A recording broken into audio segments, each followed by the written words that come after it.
मला आणि शार्दूलला एक प्रश्न लोक रेग्युलरली विचारतात, ते म्हणजे अल्गोरिदम कसे क्रॅक करायचे, अल्गोरिदम नेमकं काय असतात. ही गेल्या आठवड्यात युट्यूबचं एक वर्कशॉप अटेंड केलं होतं, तर त्यात जो स्पीकर होता त्याने खूप इंटरेस्टिंग इन्साइट दिला होता. तो इन्साइट असा होता की युट्यूब व्हिडिओसाठी ऑडियन्स नाही शोधत, तर ऑडियन्ससाठी व्हिडिओ शोधतं. Let me break it down for you. म्हणजे ज्यावेळेस कोणताही व्हिडिओ आपण टाकतो त्यावेळेस युट्यूबचं अल्गोरिदम असा काम नाही करत की आता याच्यासाठी रेलेव्हंट ऑडियन्स शोधू.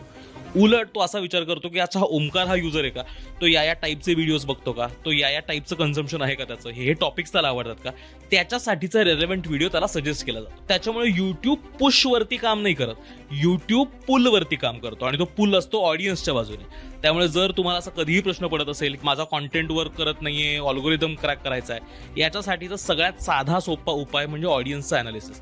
माझ्या ऑडियन्सला काय आवडतं, ते काय विषय त्यांना जवळचे वाटतात, काय पद्धतीचं प्रेझेंटेशन त्यांना आवडतं, त्यांना ते रेलेव्हंट वाटतं का, या गोष्टींवर जर काम केलं तर तुमचा व्हिडिओ योग्य ऑडियन्स पर्यंत सहज आणि लवकर पोहोचतो. कॉन्टेंट टू कन्झ्युमर मध्ये आम्ही याच पद्धतीच्या सगळ्या वेगवेगळ्या टिप्स, कॉन्टेंट नेमका कसा वर्क करतो, तुम्ही जर बिझनेस ओनर असाल किंवा तुमचा काहीतरी स्वतःचा सेटअप असेल आणि तुम्हाला कुठल्याही सोशल मीडिया प्लॅटफॉर्मसाठीचा उपयोग तुमच्या कन्झ्युमर टर्नआउटसाठी करायचा असेल, सेल्ससाठी करायचा असेल, तर त्यासाठीचं हे खास वर्कशॉप डिझाईन केलेलं आहे. येत्या 13 डिसेंबरला द फन जे पुण्यात हॉटेल आहे तिथे दिवसभराचं हे वर्कशॉप असणार आहे.